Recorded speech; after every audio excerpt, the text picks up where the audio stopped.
Sorry, man. Sorry. Yes. What country am I from? Who? Me. Where am I from? Yes. You're from London. From England? No. Citizen. No, British citizen. No. But no? No, where am I from? Because your English is real English. Yeah, so where am I from? You know, something like Okay, so first guess is India. India? Yeah. No. Yes. Indonesia? Indonesia? What the hell? No, not Indonesia. Sri Lanka? No. South Africa. No! I love doing that. I love doing that to people in Europe. Where do you come from? South Africa, Johannesburg, yeah. Johannesburg? Yeah.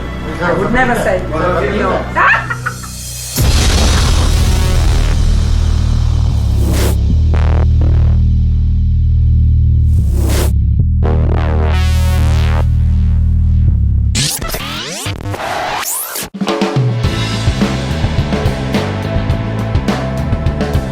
So yeah, we are off to Pretoria. I'm just a bit distracted having the camera in here and trying to drive because South Africa is pretty stringent on road traffic fines and I just don't want to go to jail.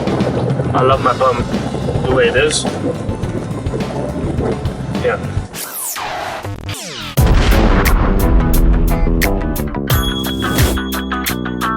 I just wanted to talk about how we know each other and how we met. Duma and I went to high school together, and then after high school Duma headed off and studied at UCT, and then he studied in Eton in Johannesburg. I was down in Durban, and then from there I moved up to Johannesburg, and it's weird that our paths met up in Johannesburg. So yeah, it's been great, and the wonderful thing is I think it's weird that our backgrounds are so diverse and we kind of work together well and we have the same core idea for the project of Breaking Stereotypes. So we're gonna rock this big time. We're brothers from another mother. We've got lots of history together, and yeah, it's something different. And yeah, let's go out there and conquer the world big time. Breaking Stereotypes. This is Duma's bald head. Screw you!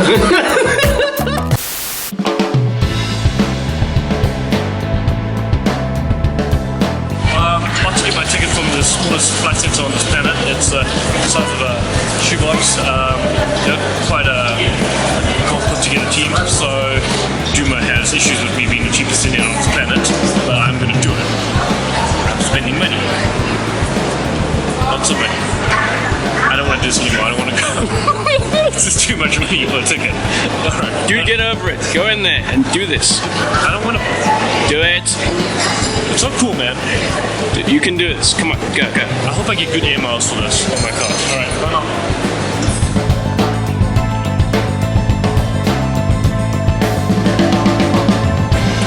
Cool. So I've just got my Forex. It's my wallet actually. I'll show it to you there. It's euros. It's pretty cool.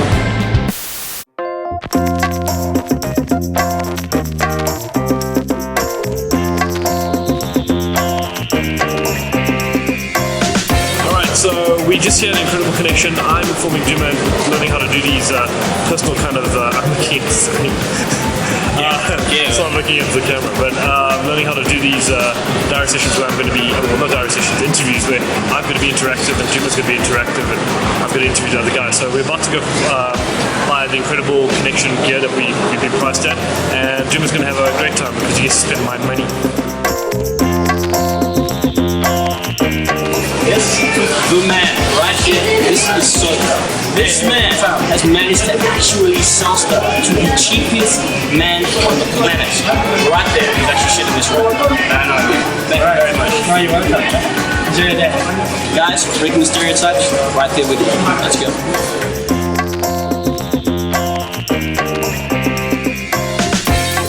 Hey guys, ready to go.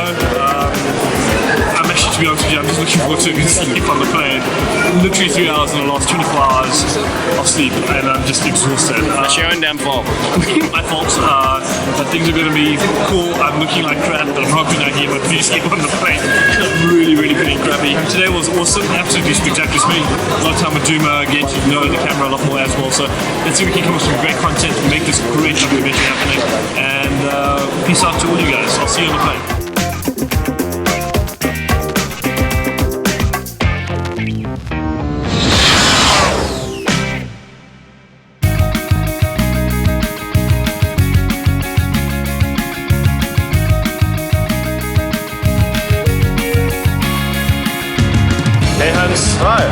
Say hi to the world. Hi world, how are you guys?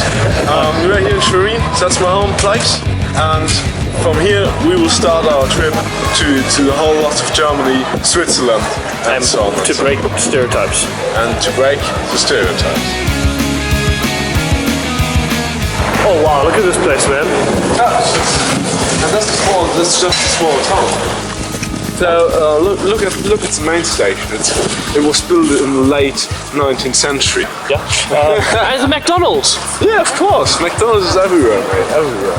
So where are we going? To my car. We're going to your car. What car do you drive? Daihatsu Applause. How can you be a German and drive a Daihatsu? Does that make any sense to me? Look at the space in this car. Deutscher Cricket-Bund. German Cricket Federation. That's pretty impressive.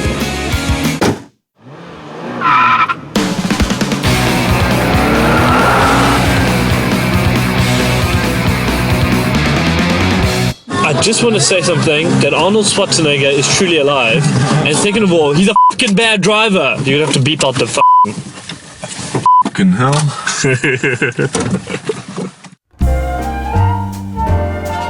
This is, Hans has his own cricket and hockey store, which is quite cool. www.themai.de. DEMAI.de. Very cool. So why did you start this? Basically because we developed cricket here in Trevi as a youth sport. So we had to equip all the youngsters. Yeah. So basically I could have gave them some internet websites. Yeah. And said, listen, you can order there, or I can do it on my own. So that's what that's. So it's very, very businessman like you. That's very, very good. All right, car's coming, but look how cool these cobblestones are. I've never seen this before.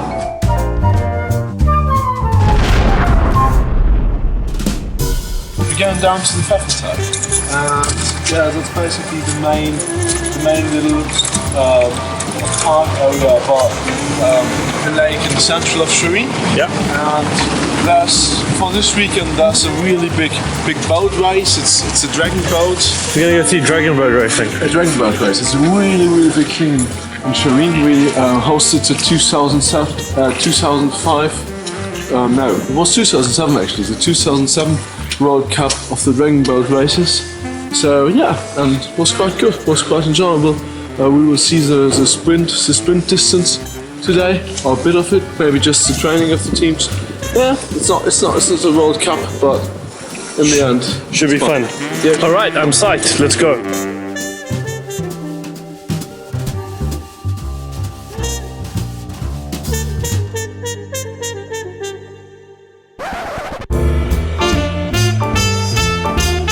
Real German sausage.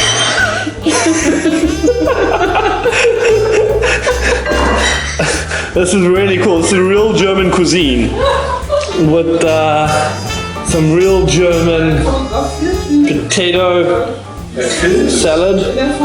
Hans, can you do me a favor? Yes. Can you say the word sausage? Sausage. Sausage. Sausage. Sausage. Sausage. Sausage.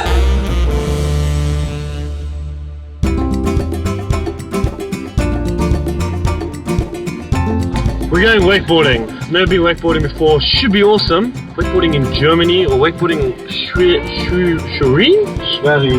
Never gonna get that right. Alright, well we'll see how it goes. I'm recording off the digital camera because I haven't taken all the content and moved it onto the hard drive, and Duma's gonna kill me. So a lot of these takes where I keep saying Duma's gonna kill me, I think Duma will kill me. See you guys later.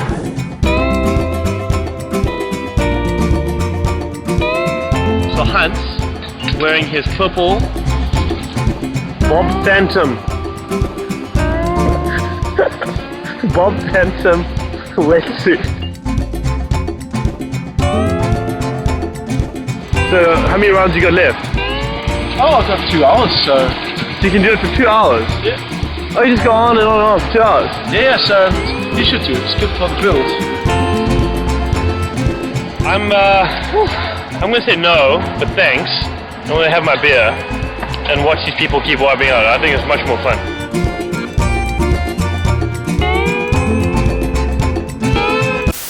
I'm boozed. I've had a lot to drink. 2 beers. Hans, sing with me. We built the city on rock and roll. We built the city. You know, there's evidence of us singing karaoke in New Zealand. It's not really good. We built the city on rock and roll. We built the city. Yes, everybody, I'm at Hans's house, and just want to give you a little bit of insight into German cricket. Hans's father and Hans's dad actually started his very own cricket club in Trevi. So yeah, the whole idea of forming this club, this SBBCCC, is basically was created by a bunch of friends. My father was involved there. It was a North German sport, and so it was all about drinking. Okay, really exotic, really breaking stereotypes, like you said before, for Germany. You got this book about cricket in German, the only book about cricket in German. Read it 50 times. That's 5-0. 5-0, guys, 5-0. And yeah, the club borrowed stuff from Berlin. And we started playing, and he stood on the field with his book in the hand and just you go stand there, you go stand there. What that? That's a fine leg, go to fine leg. Nobody even had a clue about that. Many captains are still doing that at the moment. Still should actually take a book and actually go and do that. They could learn a lot more.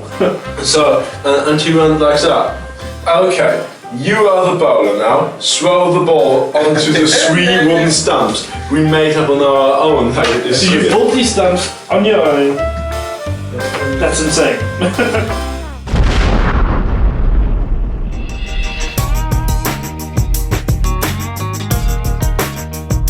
Okay, we're heading up to Munich now. We're almost just maybe an hour away by train. By the way, we're on one of the fastest trains in Europe. What's it called? ICE. This is a bullet train. It's like a bullet train, yeah.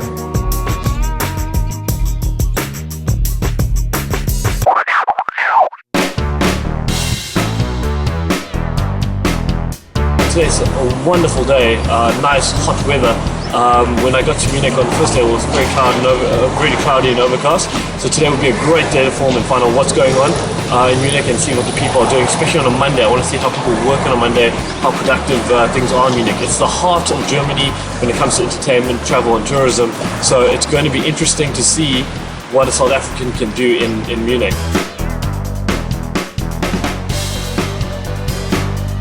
I've been told that I have to go find a castle because you can't go to Munich and not go see a castle, and it's huge traffic. It's taken an hour and a half to get here, a bit longer now. I'm exhausted. We had a heavy night last night, but there are so many Japanese tourists in front of us. It is frightening, and we're just driving and driving, so much so that this is such a hot Japanese destination that some of the street signs are written in Japanese.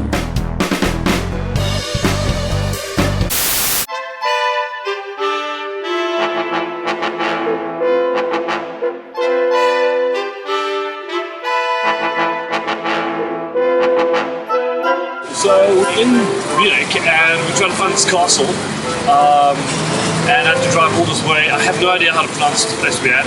It's called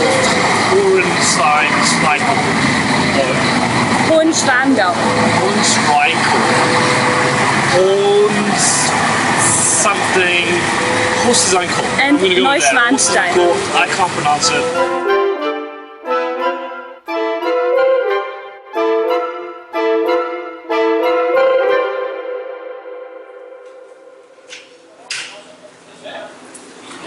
I just had to pay 50 cents euros to pee twice. That's €1 to use a toilet. Not cool.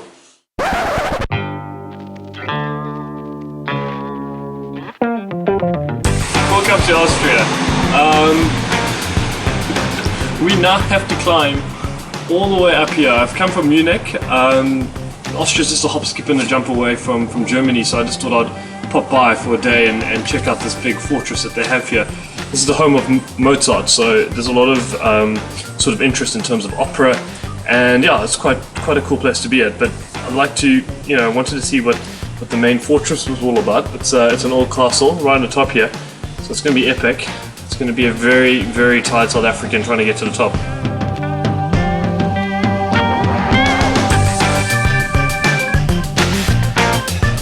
One South African climbed a mountain and entered a fort. Big fort.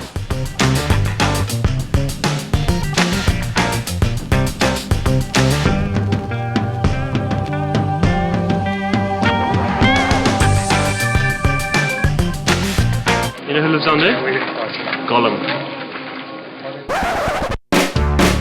So after the antics of King Ludwig and his castles, I decided to find something that was a bit more South African. Cricket in Germany!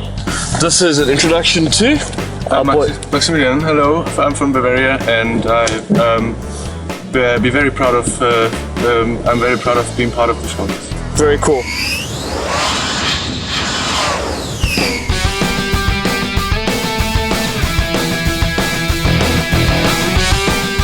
We're on the Autobahn, first time in my life, no speed limit. We are 160 now. Woo! 195. 195! Mom, Dad, I love you. 195 kilometers an hour. That was cool. Yeah, it's wicked stuff. Really, really cool. How are you feeling there? Legendary. Legendary!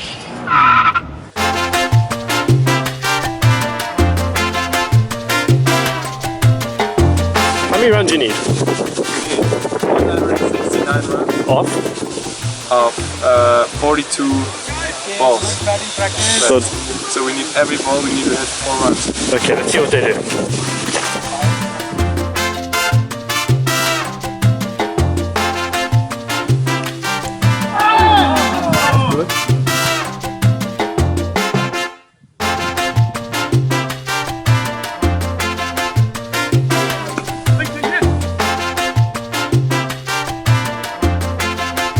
Okay, so now you need like 6 runs of every ball.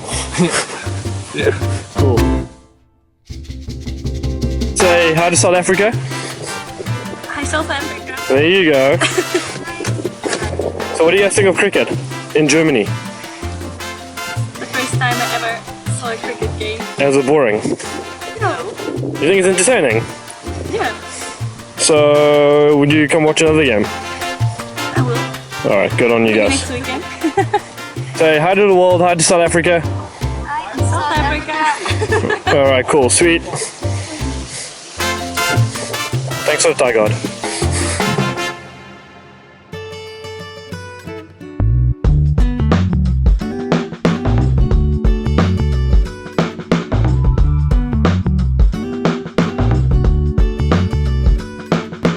So this is Ludwig and Maximilian. Sorry, Yes, is that Maximilian? So we in a place called?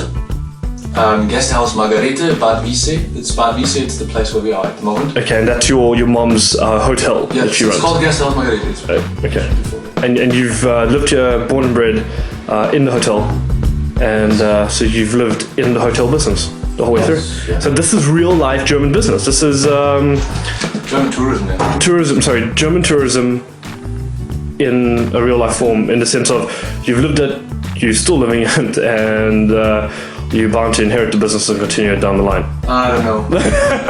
And then Ludwig, you friends with Maximilian. Yes, exactly. Okay, now how are you friends with him? How did you guys meet? And then you off to study in Austria. You're going to study Vienna, yes. psychiatry or Psychology. Psychology. All right, fantastic. So how did you meet Maximilian? We met in school in Tegernsee. Okay, and He's an artist. you're an artist. Side of my life, because I'm actually an artist. You're an artist. I'm an artist. I paint. Okay, I draw. what do you paint?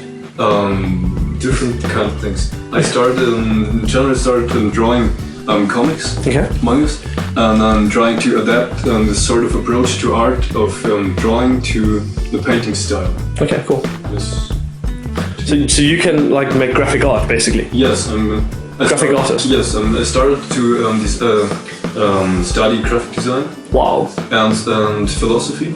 Okay, so do you think down the line, just shot in the dark here, do you think maybe you write your own graphic novel where using your psychology background, something evil, something dark, and draw it? Actually, I started to invent my own comics in the beginning when I'm starting to draw. What are you calling them? What I'm calling them? Yeah, the comics. They're the balance between good and evil. I like that. So that's a pretty cool name. Wicked. So people need to look out for the balance between good and evil. Exactly. Graphic books coming out there. Very cool concept. I dig that. Well, that's using education and using talent to try and get a story out there. That's pretty cool. I dig the fact that you're going to go study because that's very important. I think obviously education is. I think it's important to get inspired by the things there already are and trying to invent new things. Brilliant. Fantastic.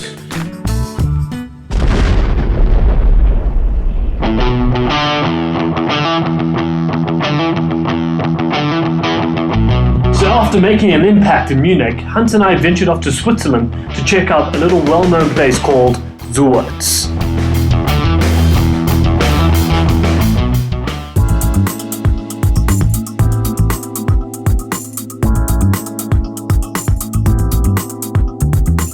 Hi there guys, yeah, so we in, is it Suarez? Z-U-O-Z, and we're sitting here with Dr. Kurt Smith, is that correct? Okay, got that right as well. Well, it's Schmidt. Schmidt. He's a German who studied in Cambridge with a doctorate in history. Well, there you go. And now he's working in Switzerland. So it's quite a mix, quite a different sort of perspective. And I thought it'd be very interesting to get a bit of insight into what his career was all about and what his take about the future of youth careers are and what his future is of the world. So, did you always think, I mean, you studied history, right? That's so right, yes. You got a PhD in history. You didn't have admissions staff now for this really, really cool school. And why? I mean, that's so obtuse, if you put it that way. I mean, it's a total right angle of career. So it's not a straightforward career at all. In fact, I did not necessarily want to become a teacher. If a teacher, then only at university. That was my initial plan. And I was going to stay on in Cambridge after doing my PhD, but instead I was pretty much headhunted, recruited by the school. So I came to Suarez, and I must say I haven't looked back. And one of the jobs I do at the school is that it's the job of the college counselor. In fact, when I was a student here, that didn't exist. So I created this job about 3 years ago. And it's been a lot of work, particularly because I really had other jobs which took priority, but it's the most fulfilling one. Do you have situations where kids coming in now and talk about, I want to be a pilot, I want to be a rock star, I want to be an astronaut? How do you steer them into those sort of right directions? I mean, I think it's wonderful to become a pilot or become an astronaut and have those ambitions. But the reality of it now is that there's a strong, obviously, sense from the parents and a strong input there. Do you encourage that? Do you believe that they should be doing that?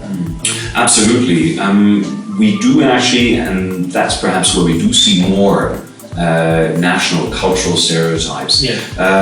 There are certain nationalities where parents are extremely obstinate and focus on what they want for their children, and the children have absolutely no say whatsoever in their career. It's absolutely clear, as you said, they have to become a lawyer, they have to become an economist, or they have to become an engineer, depending on what the father did, maybe. So there's very little room to negotiate. That's right. Guys, this is Breaking Stereotypes. This is really what we all about here. I'm playing fives against, what's it called, Eton fives? Eton fives. Eton fives? There's also rugby fives, and there's Winchester fives. Oh. And there's Rossall fives. Rossall fives. Yeah, just to confuse people. Okay. We only play Eton fives here. Alright, okay, well I'm going to go beat that German and Eton fives. So here we are doing something totally different, something I've never done before. We're playing a game called Eton Fives, which was invented in Eton College in the UK and obviously brought across here to Switzerland.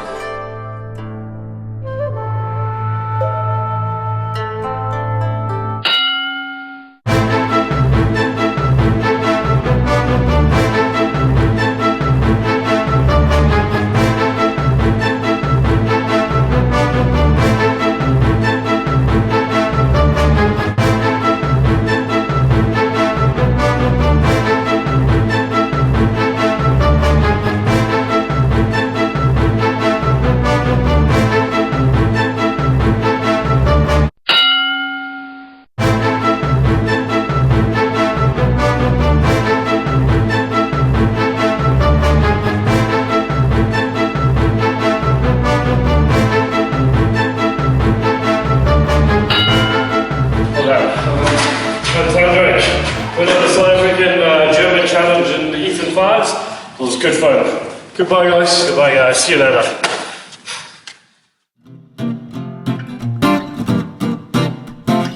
Just about to leave Zorts. I finally get the name right as I'm leaving. But yeah, it was a very good stay. I'm looking forward to Milan, Milano. So it should be fun. Yeah, but otherwise wicked. Let's kick ass. This is actually probably the most excited I've been in Europe since I've been here. So a big city. So we're leaving the small towns of Turin and Zorts, and now we're heading towards the big city life of Milano. And the first thing I'm gonna do is get myself a real Italian cappuccino. I just can't wait for that. Welcome to Italy, guys. This is Toronto. We're on stop off to Milan, or Milano as they call it here. So it looks really, really awesome. I'm still using the word really, really awesome coming to Italy, but this is going to be cool. Just had a really chilled out train trip with probably the oldest amount of people I've ever been on in the smallest confined area. But yeah, everything looks pretty cool here. And I've got about 20 minutes to kill before I have to head off to Milan. I can't wait. I'm actually just getting sick and tired of these small towns, but they're really picturesque and stunning. So yeah, great mountain ranges, good people to see, and let's see what we have in mind over the next couple of days. All right, check you later in Milan.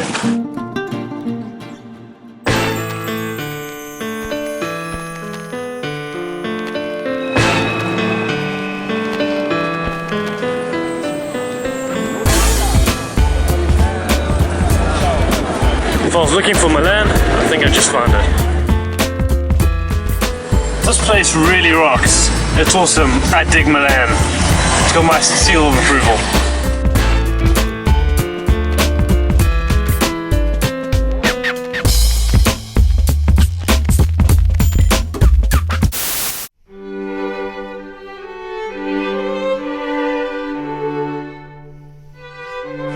Welcome to Venice, or Venice as they like to call it. This is a beautiful, beautiful place.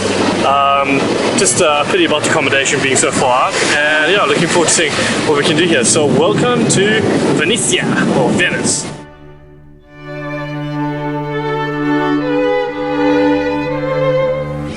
After what seems to be the longest journey of my life, I finally found San Marco Square, and it's wow, jam-packed and it's kicking. This is off the wall. It's full of pigeons as well, so some good grub running around here. Venice, wow, you are one nasty piece of work in the way that you have to get from A to B. Here it is, it's windy, crazy, and hell of a one heck of an orientation course. This is great. This is Venice.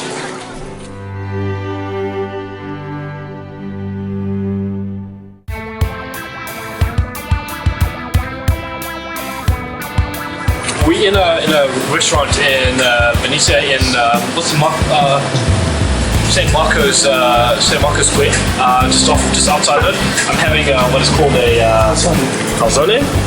In the Marco Square, I met a gentleman by the name of Pablo, and he's taken a 1-month break, and now he's traveling around Europe. He's just come from London, and tomorrow he is off to Rome.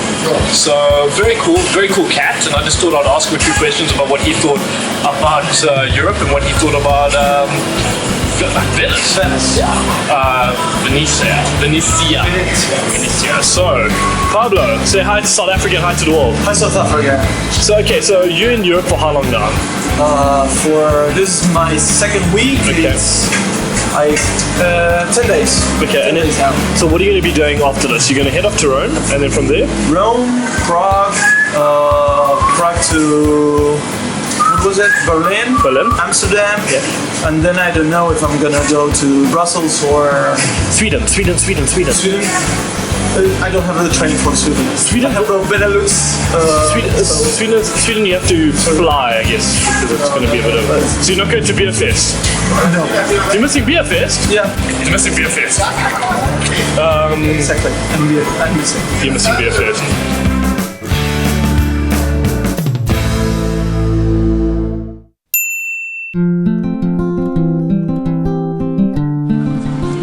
So it's pretty late at night at the moment. It's going on 8:30, no, 8 o'clock. It's 10 past 8. I've just found out what Venice is all about. I finally understand the charm and the romantic side of it, because it actually comes to life during the night. And this, my friends, is what Venice is really about. Not the daytime mishmashed looking for the place, but the stunning nightlife that has created something that I will never forget for the rest of my life. Check this out.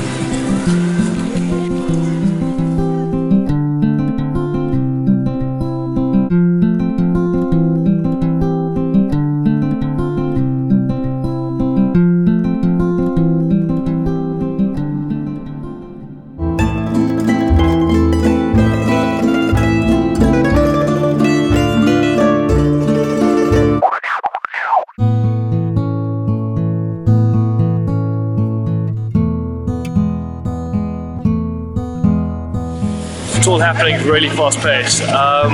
But yeah, welcome to Florence Day 2. This should be wicked.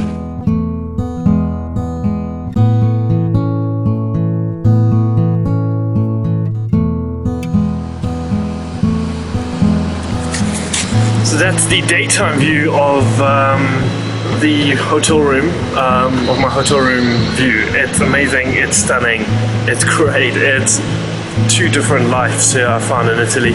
The nightlife, the city comes to a different sort of environment. It just comes alive, and during the day it's buzzing with atmosphere. I've never seen so many interesting people out there. I hear so many different languages in Italy. The driving is just insane. I've never heard so much swearing and so much screaming and hooting, and it's madness. But I'm loving it. This is really spectacular. It's my last day. It's my last day in Florence, and then I'm off to a very, very eventful Rome, and I fly out to Belgium tomorrow. So my trip to Italy has been eventful, but I just can't wait to see the Colosseum. Hopefully get to see the Vatican. That is Breaking Stereotypes. Adios.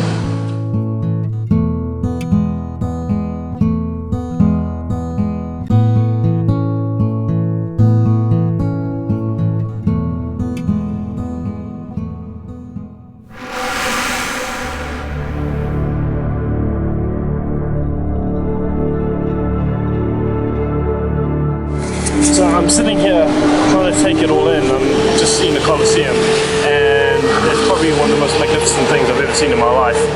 It's more to it being, being a landmark of human, of human beings, rather than just a big building. There's so much that's happened here. For me, it's a big thing. It's huge. It's massive. To see something like this, and then you realize what it looks like today and what it was before, shows what the world can become.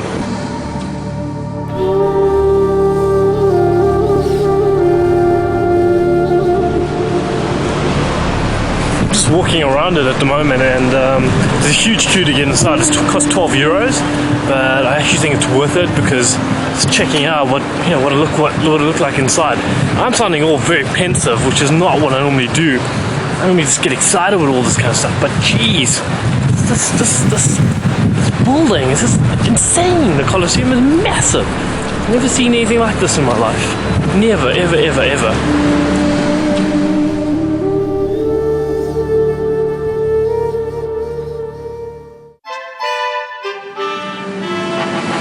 So I've just arrived at the Vatican City, and we're at the Vaticano. You should see the queue here on the line. It's massive. I'm really impressed with this place. Wow, it's really stunning, and you've got to check it out. This is Rome. This is the Vatican. This is the Vaticano.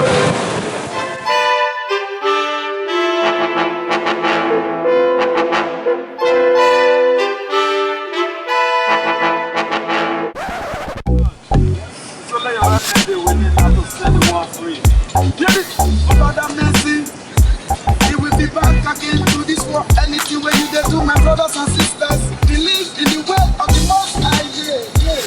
He will be back again. He will be back again. He will be back again. He will be back again. My brothers and sisters, you are meant to go until you spend your life for. You have to ready. You have to ready.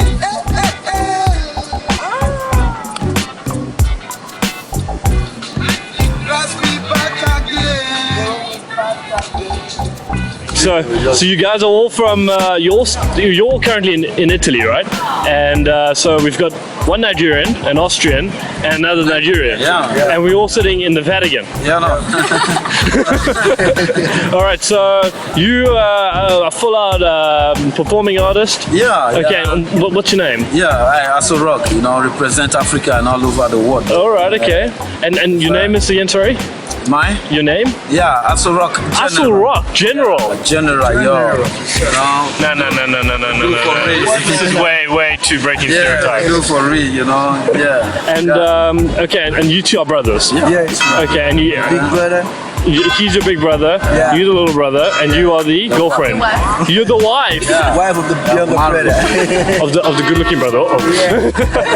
The cool African family. I love it. Yeah, Africa remains great.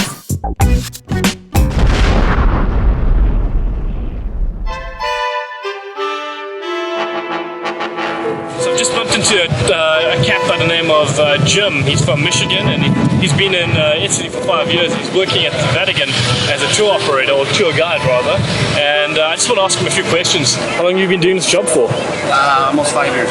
Almost 5 years. And you just came here just to do this? Came to study theology and art history. Okay, fantastic. And then you ended up at the Vatican. Fantastic. And you like it here? Oh, I love it. You don't miss home? No, never. Go back 2 times a year. So. 2 times a year, okay.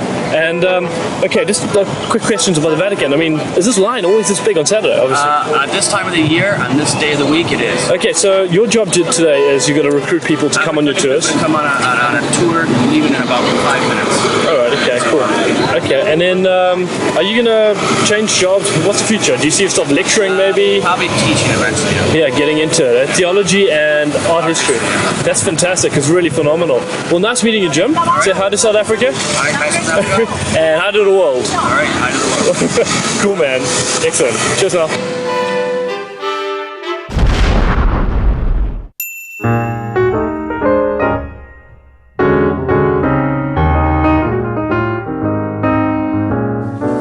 I'm a big fan of movies and I love beer.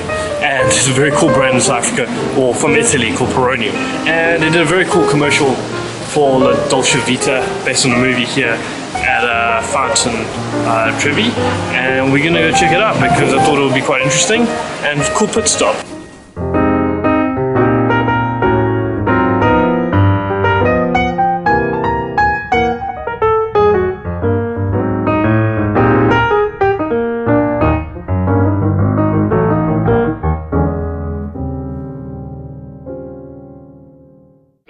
Belgium, day 1, and yeah, I'm hanging out now with Eric and his cool friend named Dave, and let's find out what they're up to and what we're going to be doing today. So Dave, hello, say hi to South Africa. Hi South Africa. Where are you from? Nice to meet you. I am from Canada. You're from Canada? Yes, I am.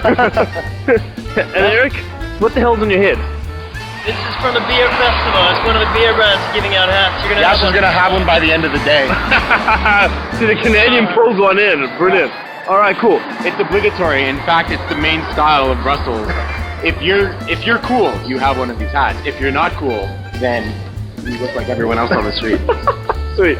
All right, cool. All right, so where are we going, Eric? Going to Grand Place. To do what? Wait, that's where the beer festival called the most beautiful place in all of Europe. So we're going to the Belgian Beer Festival. Yeah. Wish us luck. I'll speak to you guys later.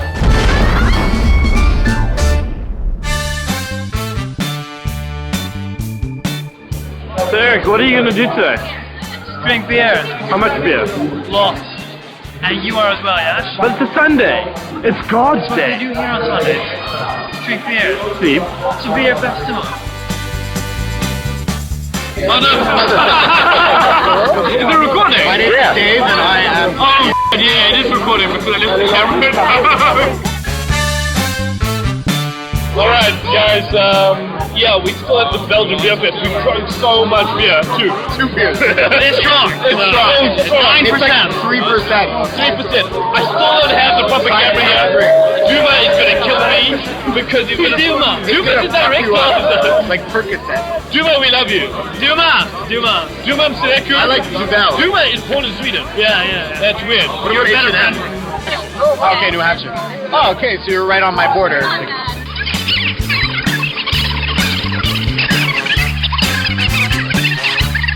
it's next to a strip club, and on the other side is another strip club. So we're very proud of our strippers. Okay, Dave, I'm gonna ask you a question. Dave, what drink are you drinking?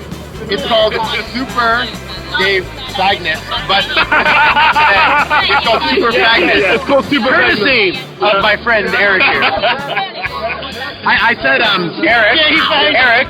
Okay, we're in Belgium, so there's no such thing as a bad beer. So I give Eric my money, and I'm like, Eric, man, get me whatever. I know it's going to be good. So out of all the beer in Belgium, there's about 1,000 beers. He gets me Super De Fang. Oh, well, Super Fang. A very fruity beer. So it's very easy to get. So, gentlemen and ladies, was the Belgian lady, the Belgian Beer Fest success. Day 1 in Belgium has been awesome. This is Breaking Stereotypes. We're going to get some dinner and chill out and have a good one. We'll see you tomorrow. Day 2 Belgium. Cheers, guys. Cheers. Cheers. Enjoy live. Bye. What are you cooking? I'm cooking ratatouille with fresh chicken and some kind of Moroccan sauce. I'm not sure exactly what it is. Ratatouille, like from the movie. This is amazing. This is really good. Eric, well done. Oh, the food, yeah, it's good. It's good food. So we have some cucumber and some chicken. So is there a name for this dish besides ratatouille? Do you want to call it Eric Special? It's a big mix. You take any kind of frozen vegetables. It can be ratatouille, it can be just a wok mix. Any kind of sauce that you like, mix it with chicken or meat, and then you got a dish. Got a dish. We're going to drink with this. Do we have something to drink? There's always things to drink in Belgium. There's a corner shop downstairs, we can get a beer.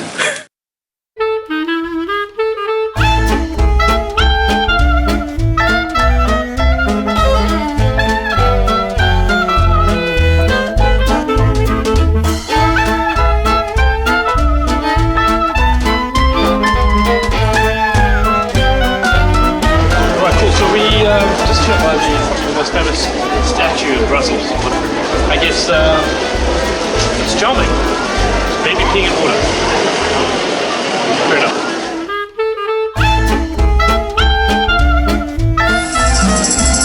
This is awesome. This is Brussels.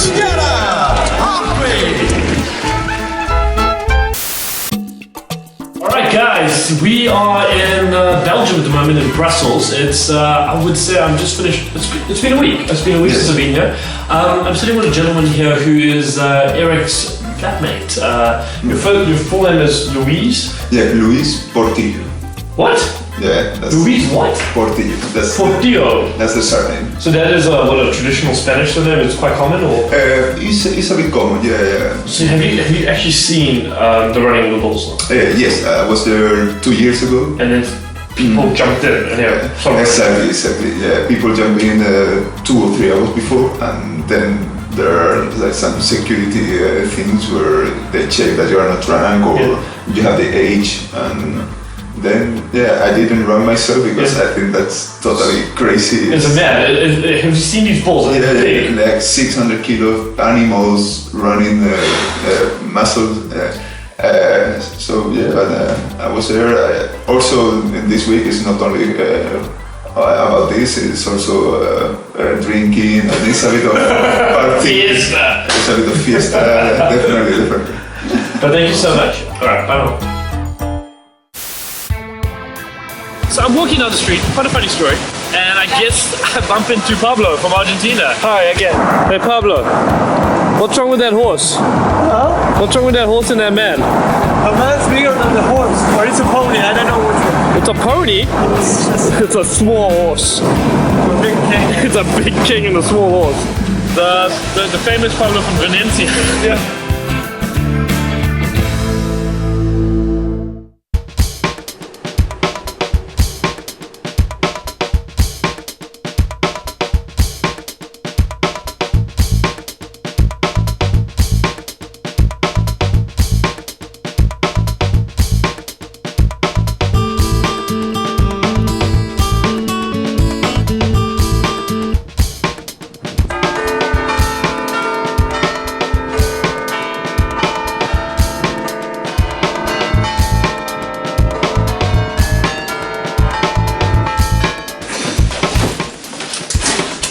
So I'm at the Belfort Tower and in the middle of Bruges. It's really cool out here. Just been upstairs to the tower where the bell went off, 4 o'clock, and it's very loud. It's quite an amazing walk. It's I think 120 plus stairs, so it's something different. Good high-rise view of Bruges. And then from here we're going to head downstairs, see if we can make it if I don't fall down.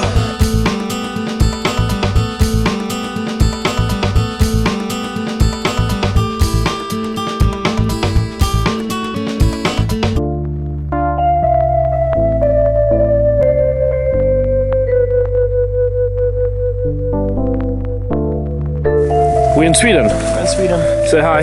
Hi. Oh, this is magnificent. It's a good view, huh? Eric, Yeah. you happy to be back in your backyard? Of course.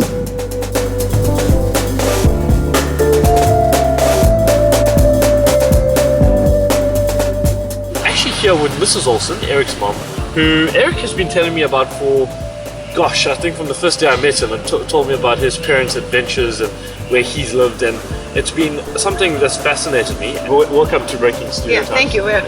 Thank you. Okay, so what I wanted to chat to you about was, the first thing was Eric told me that you had traveled to Yemen. Yes. And you kind of had lived there for a long time. We lived there for 3 years. 3 years. More or less. And you kind of integrated, and one of your best mates is from Yemen. Yes. Now, the story behind that is actually quite fascinating. I really would like to hear more about that. Well, Yemen, when my husband said yes to moving to Yemen, we didn't really know very much about Yemen. We could hardly place it on the map, more or less. We came to live there in Sana'a, the capital, when Yemen was still 2 countries, South Yemen and North Yemen. So we were living in North Yemen. And a couple of months after we moved there, I went up to a small city called mountain town called Hadda. And walking around the small streets, unpaved, outside a house, there's a woman standing with a small child on her arm, and I pass her really, close by. So I decided maybe this is a good time to practice Arabic. So I said, I tried to make a sentence.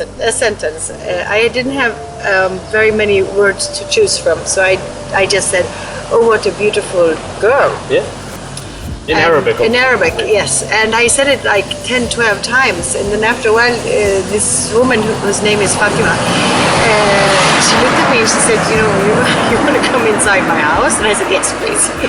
And she invited me to her house, and she really invited me to a wonderful friendship. Sure. Also.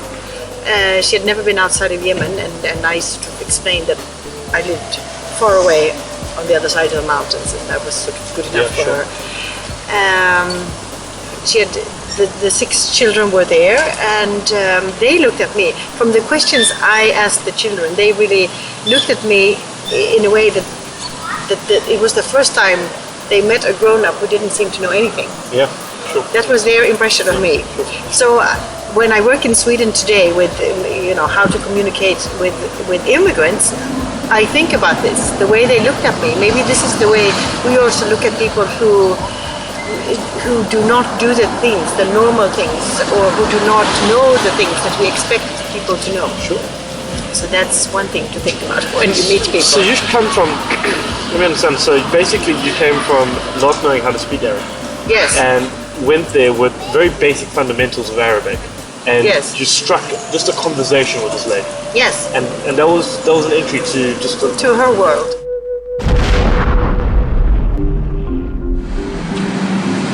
I'm standing here just outside the Malmo Museum, and I was sent here by Eric's mom. She told me that there's a exhibition of Nelson Mandela's works and basically his life being showcased here at the museum.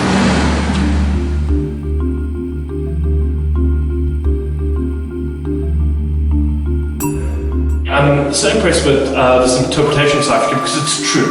It doesn't hold as a stereotype. It doesn't hold as a it doesn't hold as though it's been fixed or doctored. It's exactly how I think the world should perceive South Africa. It wasn't about crime. It wasn't about hate. It wasn't about segregation. It was about what South Africa represents as a nation. And there's a big difference between taking little bits and pieces of, negative aspects and trying to piece that together to make a country. Whereas if you take every aspect of a country and you build it into one, that's what you're going to get. I've had a wonderful experience here in Malmo. It has truly been an exceptional stay here. I've seen what the world should look at South Africa and understand South Africa as. So I'm a very proud South African today. This has been a really epic adventure.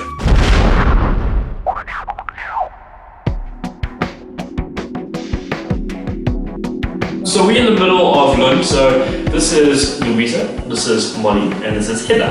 At such a young age, they've travelled the world quite a bit. They've been down to Africa and they've been to Australasia, and they've checked it out. So I want to find out their war stories from New Zealand and Australia and Kenya in particular, and just find out what are they going to be doing in the future, what's their future plans. And yes, this is Breaking Stereotypes. So, okay guys, right. You've been to Kenya? Yeah. Why Kenya? Actually, that was her idea from the beginning, so... Kenya? Kenya was your idea? Kenya was her idea, yeah. So how long were you in Kenya for? 1 year. Started in August. Yeah, August. And went almost a year. It was 10th of August, and I went back to 10th of June, yeah. Okay, so now you decided you got back from Kenya, got back to Sweden, and the three of you trooped off to Australasia. You went to Oz, to the land of... Yes. To the land of Aussie. Yeah. Yes. And then, how long were you in Australia for? Totally, wasn't it totally? It was beginning of January to the beginning of June. The whole ship was 6 months, or nearly 6 months. Yeah. So we started in we started in Sydney and worked there for 2 months, and then we traveled. So what did you do? We didn't work for 6 weeks, and then the 2 last weeks we got a job as 3 weeks. Yeah. And we got a job as Calippo girls, you call it. You walk up and down the Bondi Beach in Sydney and you scream Calippo! And you sell ice cream. And you sell ice cream. Okay, so Bondi Beach, so you worked as ice cream vendor set. Yes. It was a serious job. It was a serious job. It was a fun. Can you imagine 3 Swedish girls, It wasn't me, we met a lot of people that... I know them as what they are now, and I can't imagine Molly walking up and What? Ice cream. Great ice cream. Okay, let me just sum this up. Okay, so basically you travelled from Australia through to New Zealand. So I'm going to go Aussie, New Zealand, Bali. No, New Zealand, Sydney. No, New Zealand, back to Australia, Cairns, Bali. Bali is right above Sydney. Sweden. Alright, okay, cool. Alright, so what is the future? Besides the travel, obviously you guys are going to be studying, or you are studying at the moment, but I mean, what's the future? What is your overall goal? I mean, you live in Sweden. Okay, so do you see yourselves living in Sweden forever? Do you want No, absolutely not. I'm going to move to London, I think, or New York. I think it's London. I'm absolutely not staying in Sweden, actually. No clue? Time will tell. Time will tell. Yeah. I don't know, I'm not saying that absolutely I will stay in Sweden because Sweden is always your home. But maybe when I finished my studies, maybe then I go out and live in another country for a couple of years. But I always think that I'll always come back to Sweden. They want to run like 30 to Sweden, because I would like my children to grow up. No, I would like my children to grow up in Sweden because we have a good school system and a good education system. Yeah, exactly. If you compare with many, I don't think that you realize how good Sweden is until you leave the country. Until you leave it, because when we were small, we were like, oh, Sweden is such a boring country, blah blah blah. But now when you've been outside and traveled a lot, you see that Sweden is really good in many ways. So after that charming conversation with the ladies, they decided to take me on a tour of Lund, and on our way we stopped off at the Lund Cathedral.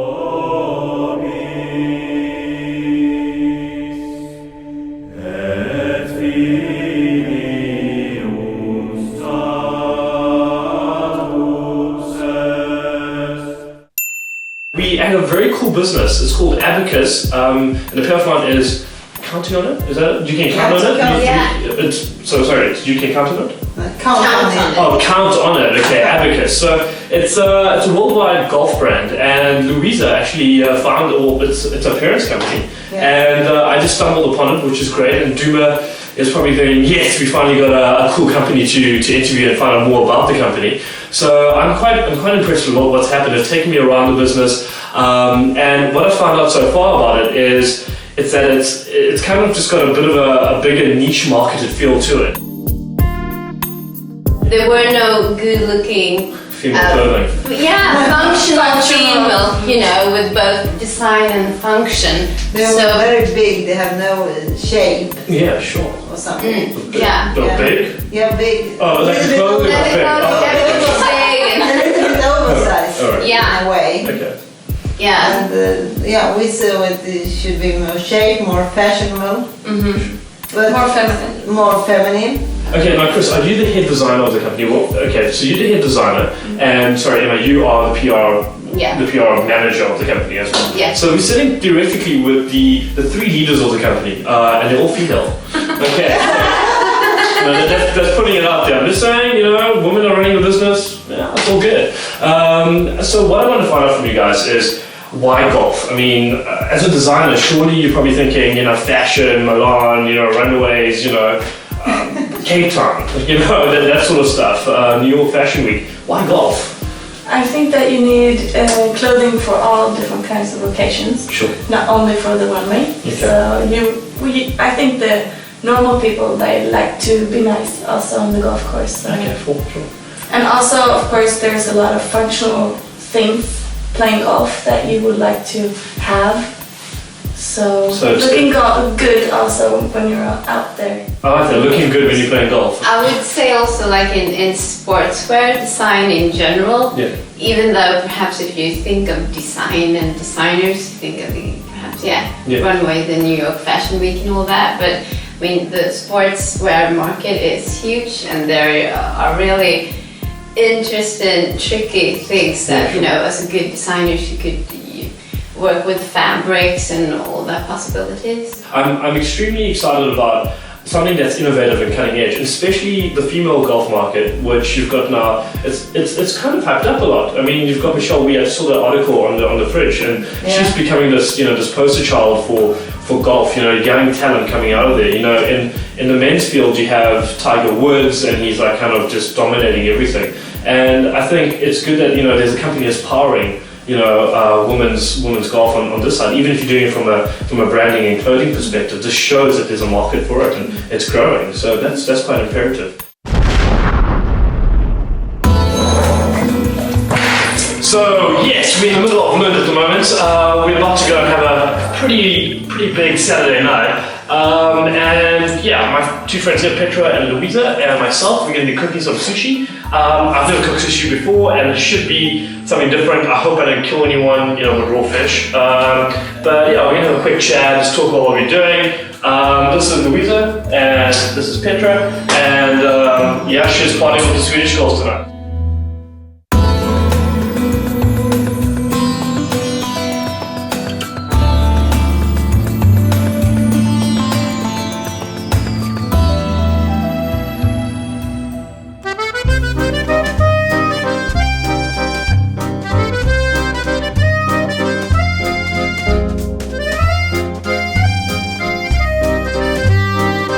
Where am I from? Well, you speak quite good English, so my guess would be... my first guess was Great Britain. Okay. Second guess? Maybe somewhere in the Middle East. South Africa. South Africa. Yeah, man.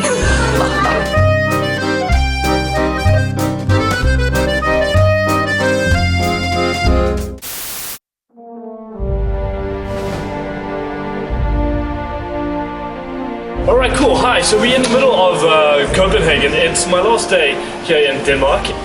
So people basically, they're kind of taking a hobby now and they've really, they've made it into something a bit more, you know, something a bit more wholesome. And what's amazing about this is that there's a huge industry for it. I mean, these guys are making a fortune. I'm looking at the people in here, and there's kids running around, there's adults running around, there's army guys running around, and they're buying this stuff. Okay, so why get into this industry? Why don't? I mean, what's your background? Have you studied? Haven't you studied? Did you just get straight into this? How did it work out for you? And what brought me here was the curiosity and interest, and I didn't know. I mean, I've always known Farrow Cigar ever since I was a kid. Yep. Here in Denmark, it's Well, within the Geek community, it's I would say a holiness, you know, because it's the only place where you can sell used cars and buy these rare items. Yeah. Exactly. So I known it since I was a kid. I didn't know I was going to work here until about a year and some ago. Yeah, that's fantastic. And it was by pure chance that I got into it, but I love the place and I love the people. So you're breaking stereotypes. You're doing exactly what you're talking about. You've gone with what your passion is. You know, comic books and superheroes and super villains and the whole thing. It's fantastic. From me and Martin, we'll see you guys the next adventure.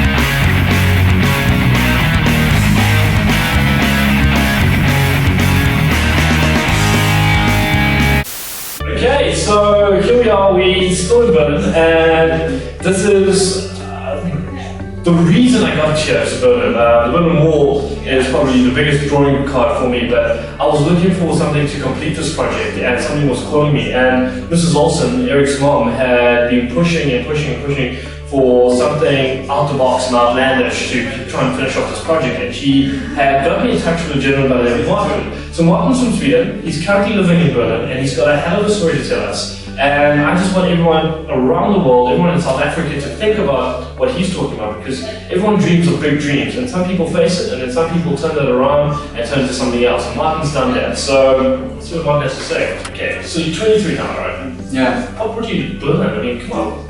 What the hell, man? There's Stockholm, there's Copenhagen on the corner. Yeah. No, I wanted to go to Berlin from the first time I was here. I was here on an Interrail. I stayed 2 days, but I realized you didn't want to leave. No, I didn't really want to leave because it felt very creative. It was very alive, and I was in a place in life where I needed that. I needed to be alive in a way. Fantastic. Okay, cool. So you finished high school in Sweden, and then what happened? You dashed off to Milan? Yeah. No, like my life story is that I wanted to be a football professional when I was younger. I dreamt of being a football professional in Italy. Okay. So I started when I was 9 and built up this dream, started to practice very, very hard from an early age. And when I was 16, I did my first game in the first league in Sweden. When I was 17, I got a contract with Inter Milan in Italy. Living the dream. Yeah, in a way. Yeah. But to make a long story short, when I was in Inter Milan, I realized basically that this wasn't the kind of life that I wanted, and it took a dramatic change in a way. You were there in Inter Milan, okay? So you're playing a dramatic turn, you were unhappy, and you said, I'm leaving, I'm packing up my goods. And you said you headed back to Sweden, so you've taken a 90-degree turn, right? Yeah, it was more dramatic like that. I tried to, from the beginning I tried to just decide that, okay, I have to go home. But when you build, for me it was like that. If you have built out your whole life around one thing, it's not that easy to just say, okay, I'm changing my life. So I got very depressed when I was in Italy, and I tried to kill myself. I cut my wrist. So I ended up at a mental hospital where they took care of me. So that was my way out of the football in a way. So you kind of got over the depression and you fought your way through it. Yeah. When I got home, I had to start to work with myself and try to go back and realize what would have happened. Because I was in a shock the first period, but then after a while I realized that this football world was more like a prison for me. I didn't feel that I could be myself or alive or be who I am in a way. So, and that's a pretty existential question, who you are, and especially when you're around 17, 18 as I was. So my life changed there. I chose after that to do something else.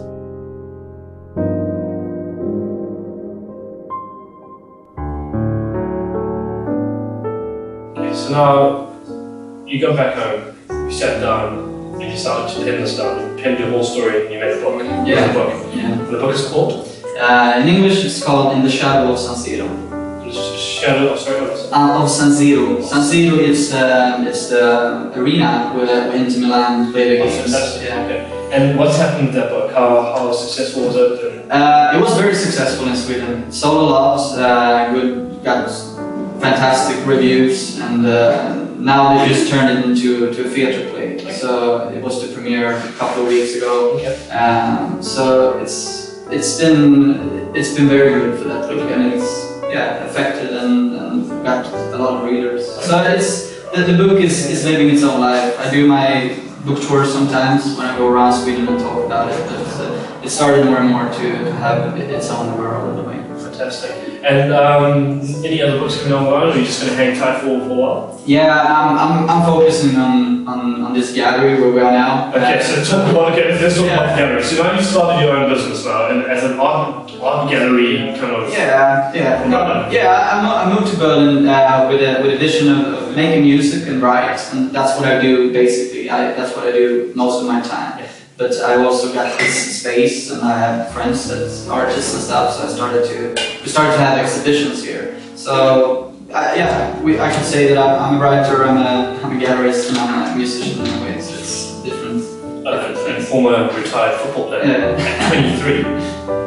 What do you describe to me in your life so far? Someone who's living every bit of life to the fullest, right? I mean, there's so much more that you can still achieve. I can imagine you've probably got other ideas brainstorming out there. I mean, what's 10 years from now? What's the 15-year idea? I don't know. I think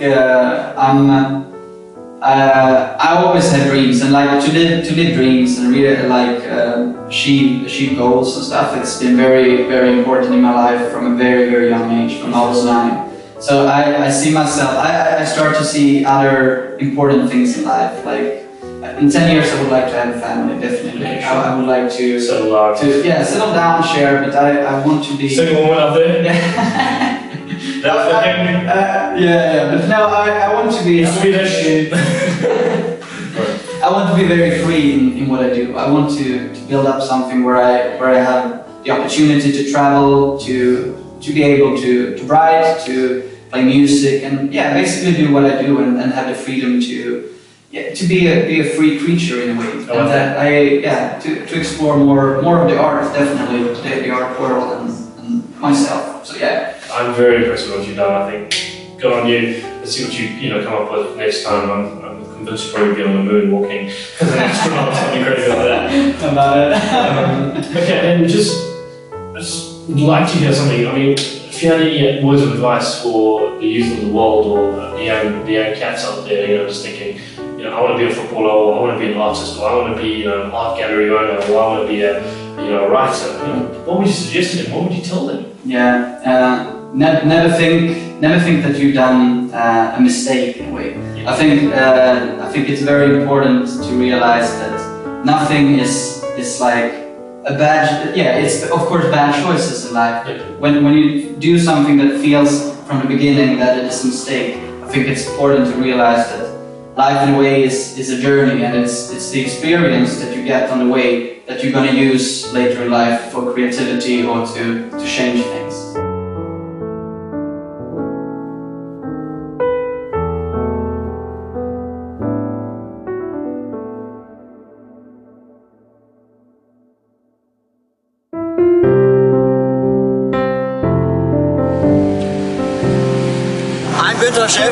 I speak here from East Side Gallery, Berlin. Painting is a combination of the Israeli and the German flag. Okay. And it took place of 2 November 9th. Okay. The first November 9th in last century was the so-called pogrom night. This is a night when the Nazis burned down the synagogues, the Jewish synagogues here. One of the baddest days in German history last century. And the second November 9th was the November 89, the opening of the Berlin Wall. One of the days of most joy in German history last century. And so it is also a symbol of the inheritance of the younger generations after World War II, and in the combination is it a symbol and a monument of peace and togetherness, and it is a warning against all fanatic tendencies worldwide. I've traveled through Europe now. This has been the pinnacle moment for me. I've always wanted to come to Berlin. Since I've been a kid, I've always heard about the Berlin Wall, and growing up I heard more about the Berlin Wall than apartheid. That's freaky for me to say that as a South African. And now I'm here, never in my lifetime did I ever think I'm here, and I'm sitting with one of the artists. And his energy and expression about it is just phenomenal. I mean, there's so much hatred and so much persecution has happened, and to take that around and spin it and show the world that it's actually a meaning of peace is phenomenal. And then I love it. I love your work. It's brilliant. Thank you.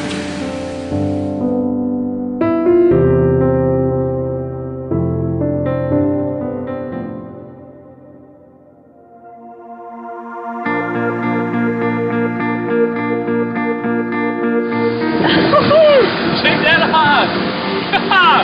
Love it! Okay, so we're just outside of Munich. It's my last day in Europe.